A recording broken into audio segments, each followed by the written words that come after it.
ሰላም ጤና ይስጥልኝ ውድ ተመልካቾቼ እንዴት ናችሁልኝ? እኔ ደህና ነኝ። እንግዲህ ዛሬም እንደተለመደው እንደ ሁል ጊዜው ለእናንተ ወቅታዊ አዳዲስ መረጃ ዘል ቪዲዮዎች ይዤላችሁ መጥቻለሁ። አብራችሁኝ ቆዩ።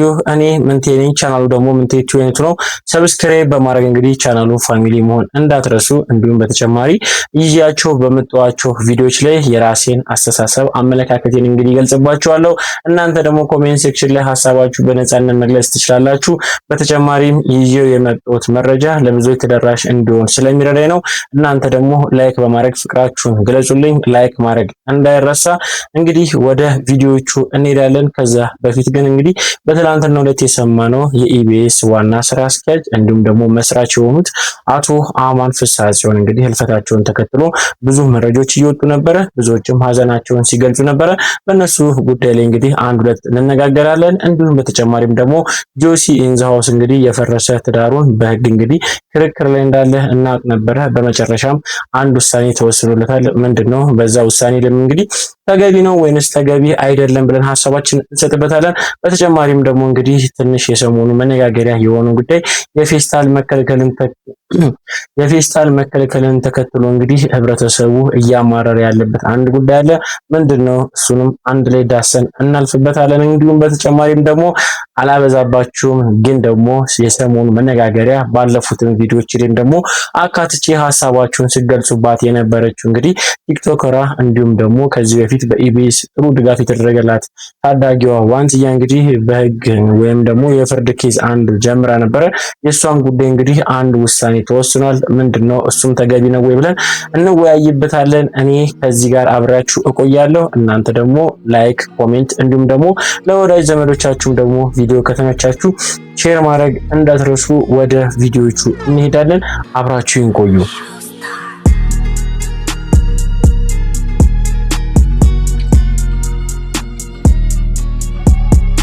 በቅድሚያም እንግዲህ የኢቢኤስ ወዳጆች እንዲሁም ደግሞ የነጻነት ወርቅነህ አድናቂዎችና ወዳጆችም እንኳን ደስ አላችሁ ማለት ፈልጋለሁ።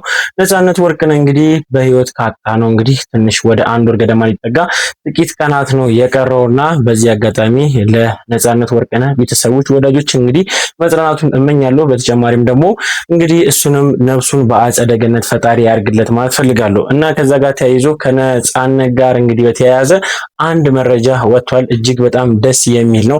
እንግዲህ እንደምናውቀው ሁላችንም ለነጻነት ቤተሰቦች እንግዲህ ጎፈንድሚ ተቋቁሞ እንዲሁም ከተለያዩ እርዳታ ድጋፍ ሲደረግላቸው ነበረ። ከሁሉም የበለጠ ግን ብዙዎቻችን ጋር መረጃ እየደረሰ ብዙዎቻችንም ደግሞ አመርቂ ውጤት ያየንበት ጎፈንድሚው እንግዲህ ትልቅ ደረጃ ላይ እየደረሰ ይገኛል። የብዙዎችም ደግሞ ደስታን የፈጠረ ይመስለኛል። እንግዲህ ጎፈንድሚው በ10 ቀናት ውስጥ እንግዲህ $100,000 እንግዲህ ለመሙላት ነበረ እቅድ ተይዞ የነበረው። ሁላችንም እናውቀዋለን። እንግዲህ በውጭ ያሉትም የተለያዩ ሰዎች እንግዲህ ድጋፍ እያደረጉላቸው እንደሆነ እናውቃለን። ከዚህ ጋር ተያይዞ የብዙዎች ጥያቄ የነበረም አለ። ግን ከዛ በፊት አሁን ላይ እንግዲህ ያ $100,000 እንግዲህ ቻሌንጁ አሁን ላይ 81,000 ደርሷል። እጅግ በጣም ደስ የሚል አመርቂ ውጤት ነው። ማለትም በ10 ቀናት ውስጥ የታሰበውን 100,000 ባይሞላም 81 ማለት በጣም ከፍተኛ ነው። አሁንም የቀሩትን እንግዲህ የቀረችውን ወደ 19 እንግዲህ ሺህ የምትጠጉን ደግሞ እሷንም እንግዲህ አሁን ተባብረን ብንሞላት የሚል ሀሳብ ብዙዎች አንስተዋል። በተጨማሪም ደግሞ የብዙዎች ጥያቄ የነበረው ጎፈንድሚው በዶላር ብቻ ነው፣ በብር ቢዘጋጅ በብር መርዳት እንፈልጋለን። ኢትዮጵያ ውስጥ ያለን እኛ የእሱ አድናቂዎች የእሱ ወዳጆች እንግዲህ በብር መደገፍ በብር መርዳት እንፈልጋለን ብሎ የብዙዎች ጥያቄ ነበረ። በዚህ ላይ ምን ሀሳብ አላችሁ? ሀሳብ ካላችሁ አጋሩኝ። ለነጻነት ወዳጆች ደግሞ እንኳን ደስ አላችሁ ማለት ፈልጋለሁ። በተጨማሪም ደግሞ ከዚህ ጋር በተያያዘ ሌላኛው ጉዳይ ደግሞ የትላንትናው የሰማነው በኢቢኤስ ቴሌቪዥን ቤት ውስጥ እንግዲህ የተፈጠረውን ሀዘን ሁላችንም እናውቃለን። የኢቢኤስ ዋና መስራች እንዲሁም ደግሞ በአሁኑ ሰዓት አስተዳዳሪ የሆኑት አቶ አማን ፍስሐ ጽዮን እንግዲህ ከዚህ ዓለም በሞት መሸኘታቸውን ተከትሎ ብዙዎች ሀዘናቸውን እየገለጹ ነበረ። ኢቢኤስ ቲቪስ ምንድን ነው የመጣበት? ምንድን ነው በኢቢኤስ ቴሌቪዥን እየተፈጠረ ያለው? ኢቢኤስ ቴሌቪዥን በተደጋጋሚ እንግዲህ ሀዘን ነከው ብሎ ብዙዎች ሀዘናቸውን እየገለጹ ይገኛሉ። የብዙዎች ሀዘን እንግዲህ መቼስ ያው ኢቢኤስ ቴሌቪዥን የቤተሰብ ሆኗል፣ ወይም ደግሞ በየእያንዳንዱ ቤት ገብቶ ቤተሰብ የሆነ ትልቅ ቴሌቪዥን ወይ ደግሞ የቴሌቪዥን ጣቢያ ነውና ሀዘናቸው እንደ ሀዘናችን ነው፣ ደስታቸው ደግሞ እንደ ደስታችን ነው። ወይም ደግሞ በብዙ ዘንድ ቦታ የሚሰጠው ስለሆነ ብዙዎች ይቀበሉታል፣ በዚህ ጉዳይ ይስማማሉ። እንግዲህ ከዛ ጋር ተያይዞ በኢቢኤስ ቴሌቪዥን ለበርካታ ዓመታት በተወዳጅነት እንዲሁም ደግሞ በብዙዎች ዘንድ ተቀባይነት ያገኘችው የኢቢኤስ አንጋፋ ማለት ይቻላል ጋዜጠኛ መቅደስ ደበሳይ እንግዲህ ለአቶ አማን ፍስሐ ጽዮን እንግዲህ የጻፈችው አንድ አጭር የሆነች ጽሑፍ አለች። በፌስቡክ ገጿ ያጋራችው ሀዘኗ ነው። እሱም ደግሞ እንዲህ ይላል። ሙያተኝነት እና ደግነት፣ ባለራዕይና መልካም አባት፣ ጥበበኛ ባል፣ ቅርብ የአባት ያህል አለቃ፣ ለኢትዮጵያ የሚዲያ ዘርፍ ተቀዳሚ አስገኝ ነበር። አቶ አማን ምን ይባላል ደግ ሰው አይቆይም። አይሶ ከንቱ። ለመላው የኢቢኤስ ቤተሰብ መጽናት ይሁን። በተለይ ብቸኛ ጓደኛዋ የሆንካት ሚስት፣ ወንድሟ መከታዋ የሆንካት የስራ አጋሯ፣ አለቃ ደግሞ ታዛዧ፣ አገልጋዩዋ፣ የማትለያይ ስትወጣ ስትገባ አንድ ላይ በከፍታ ደግሞ በፈተና ጊዜ ሁሉ የሚያደበዝዝ የእውነት ቃል ኪዳን መለኪያ ነበራችሁ። ምን ይውጥሽ ይሆን? ወይዘሮ ማክዳ እግዚአብሔር መንፈስ ቅዱስ ያጽናናሽ። በብዙ የምሳሱላቸው ልጆቻችሁ ፈጣሪ ያጽናና። በሚዲያ ዘርፍ ለተሰነቀው የከፍታ ራዕይ እንደሚቀጥል በጽኑ አምናለሁ። አማንዬ ነፍስን በደጋጎቹ አጠገብ ትረፍ። እንደሰማችሁት ነው። መቅደስ ደበሳይ እንግዲህ ሀዘኗን በዚህ መልኩ ገልጻለች። እጅግ በጣም ያሳዝናል። ምክንያቱም ትልቅ የስራ ባልደረባን እንደማጣት ከባድ ነገር የለም። እንግዲህ ከዚህ በፊት በኢቢኤስ ቤት እያለች ብዙ መልካም ስራዎችን ስትሰራ አሁን ላለችበት ስኬትም ኢቢኤስ ቴሌቪዥን እጅግ በጣም ትልቁ ሚና መጫወቱ ሁላችንም እናውቃለን። በኢቢኤስ ቴሌቪዥን እንግዲህ ደምቃ አሁን ላይ በአባይ ቲቪ ብትገኝም የቀድሞ ወዳጇን እንዲሁም ደግሞ እንደ አባት ሆኖ ከጎኗ የቆመውን አቶ አማን እንግዲህ በዚህ መልኩ ሀዘኗን ገልጸለች። እጅግ በጣም ያሳዝናል። ፈጣሪ እንግዲህ የምንወዳቸውን ሰዎችን በሀዘን እንግዲህ አያሳየን ማለት እፈልጋለሁ። በዚህ ላይ ሀሳብ ካላችሁ ሀሳባችሁን ግለጹበት። እንዲሁም በተጨማሪ ሌላኛው ሳምንቱ ሙሉ ሲያነጋግር የከረሙ አንድ ጉዳይ አለ። ድምፃዊ ጆሲ ወይም ደግሞ ጆሲ ኢንዛውስ በሚለው ነው ብዙዎቻችን የምናውቀው። ከባለቤቱ እንግዲህ ሶሲ ወይም ሶስና ጋር እንግዲህ ትልቅ ችግር ውስጥ ወይም ትልቅ ግጭት ውስጥ ገብተው በፍቺ ጉዳያቸውን እንደፈቱት ይታወቃል። ነገር ግን አሁን ላይ ሚስትየው እጅግ በጣም በትልቅ ሀዘን ውስጥ ሆና ወደኛ መጥታለች። እንግዲህ እስቲ ልጋብዛችሁና አንድ ቪዲዮ አለ። ከዛ በኋላ ሀሳባችንን እንሰጥበታለን። ከቁሳቁስ እናትነት እንደሚያንስ ሲነገርህ ልብ ይሰብራል። ሶሲ ያለችው ነው።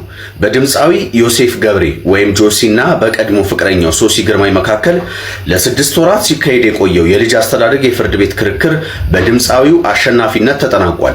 ፍርድ ቤቱ ልጁ ከአባቱ ጋር እንዲኖር የወሰነው በማህበራዊ ሰራተኞች ወይም ሶሻል ወርከርስ ሪፖርት ላይ በመመርኮዝ እንደሆነ ሶሲ ገልጻለች። ሪፖርቱ በዋናነት ትኩረት ያደረገው በሁለቱ ወገኖች የኑሮ ደረጃ ላይ ሲሆን የድምፃዊው ገቢ የተሻለ መሆኑ፣ የመኖሪያ ቤት ስፋትና ምቹነቱ ወይም ቦሌ አካባቢ መሆኑ፣ ለልጁ የተለየ መኝታ ቤትና መጫወቻዎች መኖራቸው ለውሳኔው በምክንያትነት ቀርበዋል። ጆሲ በሶሲ ላይ ሱሰኛ ነች፣ በምሽት ክበብ ትሰራለች የሚሉ ክሶችን ቢያቀርብም ሶሲ ግን የባልትና ውጤቶች አቅራቢ መሆኗንና ሱስ እንደሌለባት በምስክሮች ማረጋገጧን ተናግራለች። በተቃራኒው ጆሲ የልጁን የትምህርት ቤት ክፍያ እንደማይከፍልና ተገቢ ያልሆኑ ሱሶች እንዳሉበት ብትገልጽም ፍርድ ቤቱ ግን የቁሳዊ ደረጃን መሰረት በማድረግ ልጁን ለአባት ሰጥቷል። ከቁሳቁስ እናትነት እንደሚያንስ ሲነገር ልብ ይሰብራል ያለችው ሶሲ በየ2 ሳምንቱ አንድ ቀን ብቻ ልጇን እንድታይ መፈቀዱን በሐዘን ገልጻለች። በአሁኑ ወቅት በሆስፒታል እንደምትገኝ የገለጸችው ሶሲ ፍትህን ከፈጣሪ እንደምትጠብቅ አስታውቃለች። ድምፃዊ ዮሴፍ ገብሬ እስካሁን በጉዳዩ ላይ የሰጠው ምላሽ እውነት ለመናገር እኔ በዚህኛው ህግ አንጻር ስመለከተው ትንሽ ግራ ያጋባኝ ነው። አባትነት እንግዲህ መስፈርት አለው፣ እናትነት መስፈርት አለው። ግን በምንም አይነት መስፈርት አባትነት እንግዲህ በእናትነት ደረጃ ሊመዘን አይችልም። ምክንያቱም ያው ለልጆች እኔ እያልኩኝ ያሉት በዚህ አጋጣሚ አባቶችን እየናኩኝ ሳይሆን በማንኛውም መስፈርት ላይ እናትነት በቃ ልዩ ይሆናል። በተለይ ለልጅ ኮንፈርት ዞንን በመስጠት ደረጃ ከአባትነትም ከማንም በበለጠ እናትነት ትልቅ ሰፊ ስፍራ ያላት ነችና ልጅን ከእናት ከመነጠል ይልቅ ከአባት መነጠል ይሻላል። ይህ የኔ አመለካከት ነው እና ለማንኛውም እሷም ቅሬታዋን እያሰማች ይገኛል። እኔ ልጄን ያጣሁት በገንዘብ ምክንያት ነው። ልጄን እንግዲህ በማጣቴ በጣም አዝኛለሁ። የኢትዮጵያ ሕዝብ እንግዲህ ዝም አትበሉ፣ ምላሽ ስጡልኝ፣ ከጎኔ ቁሙ ብላ እንግዲህ ጥሪዋን አስተላልፋለች። እኔ በበኩሌ እንግዲህ በሰጠሁት ሀሳብ ላይ ሀሳብ ካላችሁ ሀሳባችሁን ብትሰጡኝ ደስ ይለኛል። የግል አመለካከት ስለሆነ ነው። እናንተ ምን ይመስላችኋል? በተጨማሪም ደግሞ ሌላኛው በዚህ ሳምንት እንግዲህ ብዙዎችን ልብ ያሳዘነ ልበለው ወይም ደግሞ በብዙዎች ልብ ውስጥ እንግዲህ በሀዘኔታ የገባችሁ ልበል። ከዚህ ቀደም እንግዲህ በኢቢኤስ ቴሌቪዥን የምናውቃት ታዳጊዋ ዋንትያ ያው ተደፍራለች እንደወረደች ነው በሰዓቱ የወጡት መረጃ። አሁን ላይ እንግዲህ ያ የልጇ አባት ነው ተብሎ የሚጠራው ሰውዬ እንግዲህ ልጄን የማየት ወይም ደግሞ ልጄን የማግኘት መብት አለኝ ብሎ በህግ እንግዲህ ክስ እንደጀመረ ከዚህ ቀደም ከ6 ወር ከ7 ወር በፊት እንግዲህ መረጃውን ደርሶን አቀብለናችሁ ነበረ። አሁን ላይ በዛ ጉዳይ ላይ እንግዲህ ሙሉ በሙሉ ፍርድ እንደተፈረደለት መረጃዎች ወጥቷል።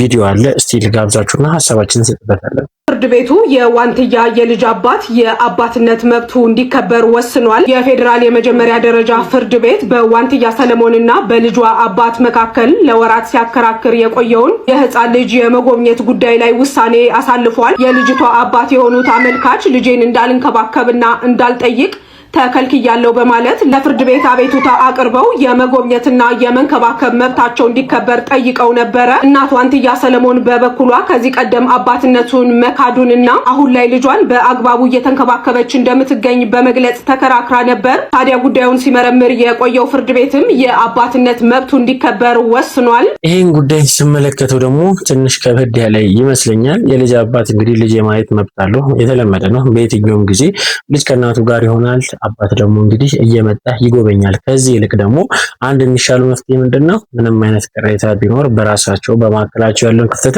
አጥቦ በሰላም መኖርን የመሰለ ነገር የለምና ሰላምን እየተመኘን ነገር ግን ሰላም ሳይኖር ቀርቶ ብቻ ሲሆን ባለመግባባት እንግዲህ ትዳር ሲፈርስ ደግሞ አንዳንድ ጊዜ የሚወሰኑ ውሳኔዎችን ተመልክተን እንግዲህ ሀሳብ እንሰጥበታለን። በነገራችን በዚህ ሰዓት ላይ የልጇ አባት ልጁን የማግኘት ከልጁ ጋር ጊዜ የማሳለፍ እንዲሁም ደግሞ ከልጁ ጋር ጥሩ ማንኛውም ፍቃድ ተፈቅዶለታል። ከልጁ ጋር እንደ አባት የመሆን መብት ሰጥቶታል። እዚህ ላይ እንግዲህ ብዙዎች ሀሳባቸውን እየሰጡበት ይገኛሉ። ሀሳብ ካላችሁ ስጡበት። በተጨማሪም ደግሞ ዋንትያ ብዙ ችግሮችን ካለፈች በኋላ የላይፍ ስታይሏን ቀይራ እንግዲህ ለየት ባለ ሁኔታ መኖር ጀምራለች። በብዙዎች ዘንድ ተቀባይነት አግኝታ የብዙዎችንም አድናቆት እየተሰጣት ይገኝ ነበር። ነገር ግን ያ ነገር መልሶ ሰብሯታል። እንግዲህ አዝና እያለቀሰች ህይወትን ለማሸነፍ እየሞከርኩኝ ነው እየጣርኩኝ ነው ብላ በሰራችው ቪዲዮ ላይ ብዙዎች እየተነጋገሩበት ነበረ። ይህ ወንድማችን የተናገረው አንድ ቪዲዮ አለ፣ ልጋብዛችሁ። መመለሻው እንዳይጠፋ መነሻን አስተውስ ማለት ይሄ ነው። እንግዲህ የኢትዮጵያ ሕዝብ እኮ አንቺን ከመሬት አንስቶ ገላሽን አጥቦ ሰው ያረገሽ ነበረ። አንቺ ግን ገላሽን ካጠበሽ ይልቅ ከነጻሽ በኋላ ሽቶና ሳሙና ለሰጡሽ ሰዎች ስታጎበድጂ አይተንሽ ነበር። ከዛ ከታች ከተነሳሽበት ይልቅ ፌመስ ኮንሽ በኋላ ከኢትዮጵያ ሕዝብ ጋር በኮሜንትና በቪዲዮ መበሻሸቅ ነበር ያልሽ። ጭራሽ ማንነትሽ ጠፍቶብሽ ግራ የገባሽ ሰው ሆነሽ ነበር ዋንትያ። እኔ ግን በእንደዚህ አይነት ሁኔታ ባላይሽ በጣም ደስ ይለኝ ነበር። ምክንያቱም አንቺ እንደደከመሽ ሁሉ የኢትዮጵያ ሕዝብ ሁሉ ደክሞታል። አንቺ ግን ያነሳሽን የኢትዮጵያ ሕዝብ በጠቅላላ ንቀሹ ነበር። ለዚህ ነው ገብተሽ ኮሜንቱን ብታነቢው እንዳለ የሚጽፉልሽ ያልሆነ ነገር የሚሆነው የምትሰጩ ነገር ጥሩ ስላልነበረ ነው። ለኢትዮጵያ ሕዝብ የኢትዮጵያ ሕዝብ ያደረገልሽን ነገር በጠቅላላ የመለሽለት ሂሳብ ባልሆነ ነገር ነበረ። ወደ ላይ ሆኜ ሽንቴን ካልሸነውባችሁ ነበር ስትይ ነበረው። ግን ምን ያደርጋል ዛሬ በእንደዚህ አይነት ሁኔታ ስላየሽ ግን በጣም ልቤም አዝኗል፣ ልቤም ተሰብሯል። ልጅሽም ስትሰደብ በጣም አዝኛለሁ። ይሄ ሁሉ የሆነው ግን ባንቺ ምክንያት ነው። ለማንኛውም አረፈደብሽም። አሁንም የኢትዮጵያ ሕዝብ በጣም ሩሩና አዛኝ ስለሆነ አሁንም ቢሆን በይቅርታ ወደ ኢትዮጵያ ሕዝብ ውስጥ ለመመለስ ሞክሪ። በማልቀስ የሚገኝ ነገር ምንም ነገር የለም። በቅድሚያ እኔ የማምንበት ነገር አንድ አለ። እሱ ምንድነው? ዋንትያ እንግዲህ ጀግና የሚያስብላትን ነገር አድርጋለች። ምክንያቱም በደረሰባት ችግር መከራ ምንም ሳትበገር ልጇን እንግዲህ ለዚህ ደረጃ አብቅታለች፣ ልጇንም አሳድጋለች። ነገር ግን በዚህ ሁላ ነገር ውስጥ እንግዲህ ብዙዎችን ትዝብት ውስጥ የከተታት ነገር አለ። ምክንያቱም ያው በተለያየ ጊዜ በሶሻል ሚዲያ የምታጋራቸው ምስሎች እንዲሁም ደግሞ ቪዲዮዎች በእሷ ጉዳይ የሚወጡት መረጃዎች እጅግ በጣም የሚያሳፍሩ ማለት ይቻላል። ምክንያቱም ከእሷ የማይጠበቁ ናቸው አብዛኞቹ። እንዲሁም ደግሞ ካሳለፈችው ማንነት አንጻር አሁን ላይ የምታሳልፋቸው ወይ ደግሞ ያን አሳልፋቸው ከመጣቸው ጉዳዮች መካከል ከዛ በኋላ እንግዲህ የምትለቃቸው ቪዲዮዎች የእሷ ማንነትን የማይገልጹ ወይም ደግሞ እጅግ በጣም በቃ የሚደብሩ ናቸውና ወንድማችን የተናገረው ንግግር ልክ ነው። ብዙዎቻችን ያላስተዋልን ይሄ ነው። በእንባ የታጀበውን ፊቷን ስናይ አሁን ለደረሰችበት ወይም ደግሞ አሁን ለለቀሰችበት ጉዳይ ዋናው መንስኤ ምንድነው? ከዛ ሁላ ችግር አምልጣ መጣ የተሻለ ህይወት ወይ ደግሞ ወደ ተሻለ ስኬት እየተንደረደረች ባለችበት ሰዓት አላስፈላጊ ላይፍ ስታይል መከተል ስለጀመረች ወይም ደግሞ በቃ ላረ በብዙ ዘንድ ትንሽ ቅሬታ እንዲፈጥርባት የሚያደርጉ ቪዲዮዎችን እየለቀቀች ስለነበረ አሁን ላይ እንግዲህ ይህ ወንድማችን ያለው ነገር ትክክል ነውና ብዙዎችም እንግዲህ በዚህ ጉዳይ ተስማምተው ሀሳባቸውን እየሰጡ ነው። እናንተስ ምን ይመስላችኋል? ለማንኛውም ሀሳብ ካላችሁ ኮሜንት ሴክሽን ላይ ግለጹልኝ። በተጨማሪም ደግሞ ብዙ ማለት ይቻላል ወይም ደግሞ ሁሉንም ማህበረሰብ ያማረረ አንድ ጉዳይ አለ። በሁሉም ዘንድ ቅሬታ ነው። ይሄ እንግዲህ የወቅታዊ ጉዳዮች መካከል አንዱ በቀደም ያጋሯቸው አንድ ቪዲዮ ነበር። እሱ ምንድነው ፌስታል እንግዲህ መጠቀም አይቻልም ተብሎ ብዙዎች ቅሬታ አሰምተዋል። ያ ማለት የፌስታል መከልከልን ተከትሎ ፌስታልን ተክተው ሊያገለግሉ የሚገቡ ቁሳቁሶች እንግዲህ ሳይመረቱ ፌስታል ተከለከለ። ከዛ ጋር ተያይዞ እንግዲህ ብዙ ቅሬታ እየመጣ ነው። እስቲ ልጋብዛችሁና ሀሳባችንን እንሰጥበታለን። ይሄ ምንድነው? አሁን በእናታችሁ ወደ ኋላ መመለስ እንደ አዲስ ወደ 90ዎቹ 80ዎቹ አረኖ ምንድነው? አሁን የጋዜጣ እኮ በጣም እኮ እግዚአብሔር ካንሰር ያስዛል እኮ አስቀያሚ ነገር ነው። ሰው እንዴት ወደ ኋላ ይመለሳል? እኔ ዛሬ ሳልወድ በግድ ይኸው ፌስታ ተሸክሜ የዣንጥላ የሚያዝ ማውዱ ሴትዮ በጠራራ ፀሐይም ሆነ በዝናብ ይኸው ፌስታ ተሸክሜ እንዳሮጊት ጌታ ሆይ ድረስ በእውነት በጣም የሚያማራው። እስቲ ምንድን ነው ያው ምንድነው? እንዴት ነው የምንበላው? ታው ይውት በእውነት ይማሮኛ ክርስቶስ እግዚአብሔር ምንድነው የሚደረገው? ፌስታል አራው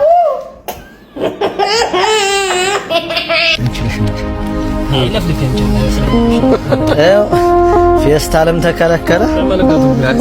ገስጢሩም ይዩት። ገስጢር የማያረግ ባለምግብ ቤቱ በጋዜጣ ሆነ ተመልከቱ። ይኸው በገፈፋ ሆነብን። እንጀራው ተለብሶ ነው የምንገዛው። ተመልከቱ እንጀራው ይዘው ፍረድ። የኢትዮጵያ ሕዝብ እንግዲህ እንደዚህ እየሆነ ነው የምንኖረው። ያው ተመልከቱ። ፌስታል ጠፋ። ተመልከቱ። ይኸው ወረቀቱ እንጀራውን ይኸው ወረቀቱ እንዲያርጎ እያነሳው ነው። ይኸው ተመልከቱ። አይሰራ ጉዴል። ኧረ በቃው ተውቶ ይሄ መቃ ይዝረቅ ትንሽ ቢስሚላህ ራህማን ራሂም። ተፈጥሮ ላይ ጉዳት ሊደርሱ ከሚችሉ ቁሳቁሶች መካከል አንዱ ፌስታል ነው። ሁላችንም የምንቀበለው ነው። በዚህ ጉዳይ ላይ እንስማማለን። ነገር ግን አንድ ማምነው ነገር ፌስታልን እንግዲህ ከሀገሪቷ ላይ ወይ ደግሞ ያው እንግዲህ በኢትዮጵያ ላይ መቼስ አዲስ አበባ ላይ በከፍተኛ ሁኔታ ፌስታል ይዞ የተገኘ ሰው እንግዲህ ቅጣት እንደተጀመረ ሁላችንም እናውቃለን። ፌስታል ሲከለከል ግን አንድ ችግር ተፈጥሯል። እሱ ምንድነው? እንደጋበዝኳችሁ ቪዲዮዎች አይነት ብቻ ሲሆን ፌስታልን ተክቶ እንኳን ራሱ የሚያገለግሉ ቁሳቁሶች እንኳን በሰፊ አልተመረቱም።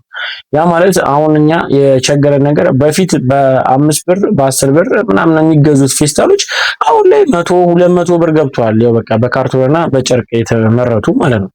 ሰው እንዴት ታዲያ ይሄን መኖር በዚህ ኑሮ ላይ እንደገና ሌላ ተጨማሪ ወጪ ትንሽ ከባድ ነውና የብዙዎች ቅሬታም ጭምር ነው።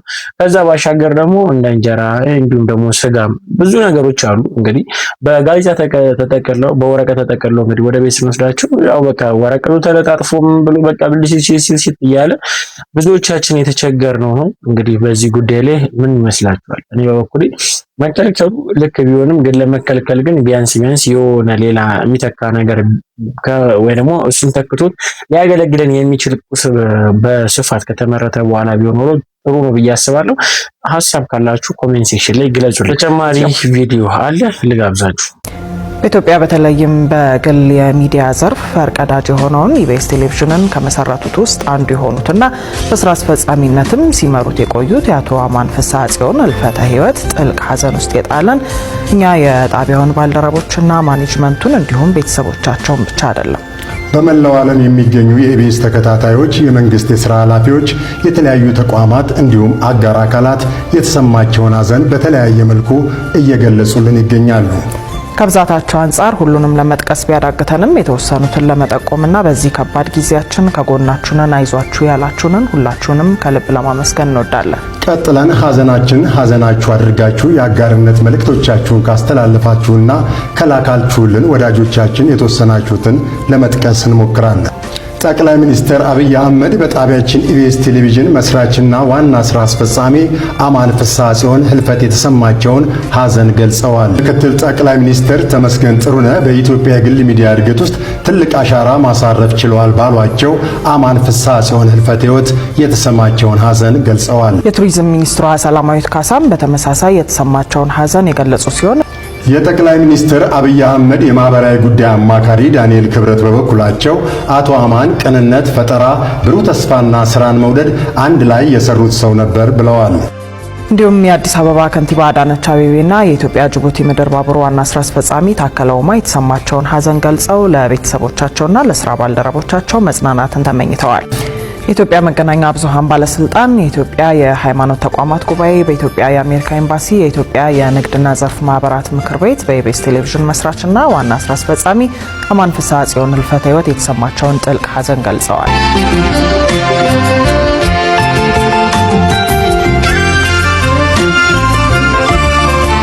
ትልቁ የዚህ ፕሮግራም አፋልጉኝ ጋር ከተያያዘው አንደኛው ትልቁ ኮንሰፕት ከአገር ሪኮንሲሊየሽን ጋር የተያያዘ ነው።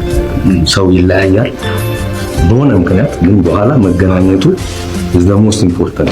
በዛ ሰዓት እንዴት አድርጎ ነው ህብረተሰቡ ራሱ ሲገናኝ ፓርት ኦፍ የመገናኘት አካል የሚለው ላይ ትልቅ የሆነ እንትና ይቆጣል እና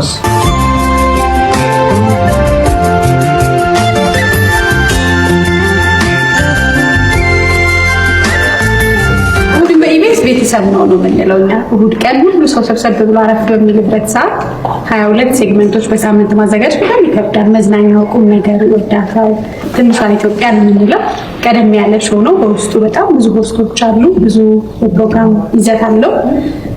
እኛ በቃ ቤታችን ነው የምንለው። ስለዚህ የህዝብ ቤት የኛ ቤት ነው። ኢቢኤስ በጣም የምንወደው ቤታችን ነው እና ስለመጣችሁ ስላያችሁ በጣም እናመሰግናለን።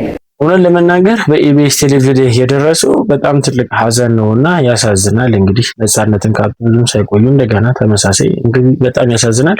ሀዘንን ያርቅልን እንግዲህ ፈጣሪ ያዘኑትንም ያጽናናልን፣ እንዲሁም ደግሞ የሟቾችንም ነፍስ ደግሞ በአጸደ ገነት ያርግላቸው ብዬ ሀሳብ መስጠት ፈልጋለሁ። ቤተሰቦች እስካሁን ድረስ አብራችሁን ስለቆያችሁ ከልብ አመሰግናለሁ። በቪዲዮ ላይ ሀሳብ አስተያየት የግል አመለካከቴን ገልጫለሁ። እናንተ ደግሞ የራሳችሁ አመለካከት የግል ሀሳብ ካላችሁ ኮሜንት ሴክሽን ላይ በነፃነት ገለጹልኝ ለማለት ፈልጋለሁ። በቀጣይ ቪዲዮ እስክንገናኝ ድረስ ሰላም ቆዩልኝ። ቸር ያገናኘን ብያለሁ።